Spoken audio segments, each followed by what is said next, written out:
राज्याला सांगली जिल्ह्यानं आतापर्यंत दिग्गज नेते दिलेले आहेत. यशवंतराव चव्हाण, वसंतदादा पाटील, राजाराम बापू पाटील, पतंगराव कदम, आर आबा, जयंत पाटील आणि सर्वांच्यामुळेच सांगली जिल्हा पश्चिम महाराष्ट्रातील आघाडीचा जिल्हा मानला जातो. आता ही विश्वजित कदम, विशाल पाटील यांच्यासारखी तरुण नेते मंडळी राजकारणात येत आहेत.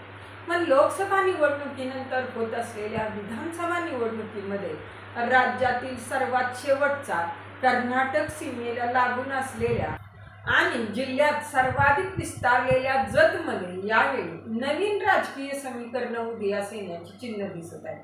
पाणी प्रश्नामुळे कायम चर्चेत राहिलेला हा मतदारसंघ सध्या काँग्रेसकडे असला तरी गतवेळचा पराभव धुवून पुन्हा भाजपकडे खेचण्याचे जिकिरीचे प्रयत्न यावेळी सुरू आहेत. भाजपचे विधान परिषदेचे आमदार गोपीचंद पडळकर यांनी अलीकडच्या काळात जतमध्ये जास्त लक्ष केंद्रित केल्याने भूमिपुत्र की पार्सल असा वाद येथे भाजप अंतर्गतच पाहण्यास मिळत आहे. तरुण नेतृत्व तमनगौंडा रवी पाटील यांनी पडळकर यांना निवडणुकीपूर्वी जलकल्याण संवाद यात्रेच्या माध्यमातून पक्षांतर्गतच आव्हान दिले. भाजप अंतर्गत उमेदवारीसाठीचा संघर्ष दिसत असला तरी काँग्रेसचे विद्यमान आमदार विक्रमसिंह सावंत हेच येत्या विधानसभेला काँग्रेसकडून उमेदवार असतील. त्यांच्याही पुढे कसोटीचा काळ सध्या दिसत आहे. 2019 मध्ये जत विधानसभा निवडणुकीत काँग्रेसचे विक्रमसिंह सावंत यांनी भाजपचे उमेदवार विलासराव जगताप यांचा दारुण पराभव करत काँग्रेसला पुन्हा गतवैभव मिळवून दिलं. या मतदारसंघात गेली 15 वर्ष भाजपची सत्ता होती, ती आता काँग्रेसच्या निमित्तानं संपुष्टात निघाली. तर विक्रमसिंह सावंत यांचा जन्म 1972चा असून त्यांचं शिक्षण B.Com झालेलं आहे. ते विश्वजित कदम यांचे सख्खे मावस भाऊ आहेत आणि विश्वजित कदम यांच्या असलेल्या नातेसंबंधाचा राजकारणात त्यांना फायदाही होतो. जत तालुका विकासाच्या बाबतीत आज अखेर दुर्लक्षित मतदारसंघ म्हणून ओळखला जात असला तरी राजकीय पातळीवर कायमच इथं सजगता दिसून आली. माजी आमदार विलासराव जगताप यांनी आतापर्यंत या मतदारसंघात किंगमेकरची भूमिका बजावली होती. मात्र गेल्या निवडणुकीमध्ये त्यांचा पराभव झाला.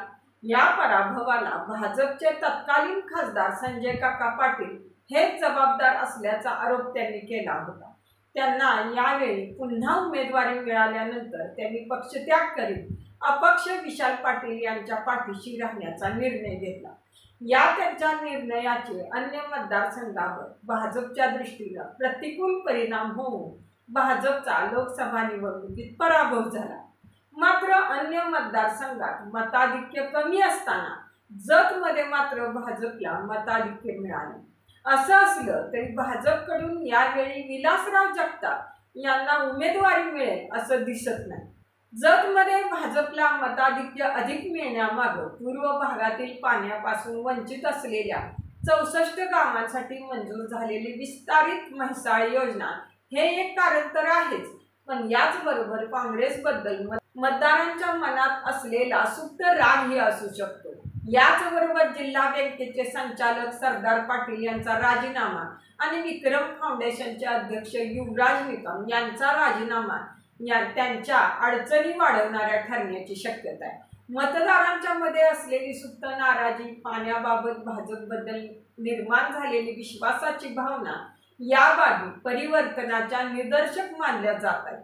खरं तर जतमध्ये धनगर, वाणी आणि बहुजन समाज मोठ्या संख्येनं असल्यानं इथल्या जातीय समीकरणावर इथलं राजकारण अवलंबून आहे.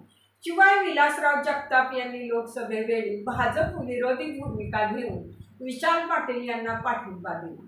त्यामुळे विलासराव जगताप यांच्यासारखा सर्व समाजाला एकसंघ ठेवेल असा दुसरा नेता इथं नाही. तसंच लोकसभा निवडणुकीत भाजपला मिळालेलं मताधिक्य लक्षात घेऊन आमदार पडळकर यांनी सुरक्षित मतदारसंघ म्हणून जतमध्ये विधानसभेसाठी तयारी सुरू केली. त्यांचं जतमध्ये भेटीगाठी आणि कोपरा सभा सुद्धा सुरू आहे. गाव पातळीवर आमदार नवा, आता बदल हवा असा नारा देऊन चाचपणी त्यांनी सुरू केली असली तरी त्यांना अगोदरपासून विधानसभेच्या दृष्टीनं प्रयत्नशील असलेले जिल्हा परिषदेचे माजी सभापती आणि राष्ट्रीय रस्ते विकास महामंडळाचे संचालक तमन्ना रवी पाटील यांचं भाजपची उमेदवारी मिळवण्यापर्यंत आव्हान राहणार आहे। पडळकर यांचा मतदारसंघ आटपाडी असताना जतमध्ये ते का, असा सवाल माजी आमदार जगताप यांनी उपस्थित करून रवी पाटील यांच्या उमेदवारीला अप्रत्यक्ष पाठिंबा दर्शवला असल्याने पडळकर यांची मैदानापूर्वीच कोंडी झाली। पाटील यांच्या जनकल्याण संवाद यात्रेस जगताप यांच्यासह युवराज निकम, जिल्हा बँकेचे संचालक प्रकाश जमदाडे, सरदार पाटील यांची उपस्थिती लक्षवेधी ठरली।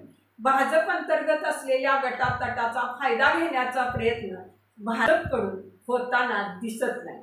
तसंच महायुतीतील एक घटक असलेली जनसुराज्य पक्षाची सुद्धा मिरज आणि जत या विधानसभा मतदारसंघाची मागणी, आम्ही लोकसभेला महायुतीकडे एकही जागा मागितली नव्हती, पण आता आम्हाला 2 जागा हव्यात, अशी मागणी जनसुराज्य पक्षाचे प्रदेशाध्यक्ष सुमित कदम यांनी केली। मागच्या निवडणुकीत आमच्या पक्षानं या विधानसभा मतदारसंघात चांगली मतं घेतली होती, त्यामुळं आता आमची ताकद वाढली, त्यामुळेच या 2 जागांचा आम्ही आग्रह धरला आहे, असं सुमित कदम म्हणाले। पण महायुती देईल त्या उमेदवाराचा आम्ही प्रचार करू, असंही ते म्हणाले। एकूणच विक्रम सावंत यांच्या समोरची आव्हानं या विधानसभेला वाढती असणार आहे। ते या सर्वांना कसं तोंड देतात ते आता आपण पाहणार आहोत।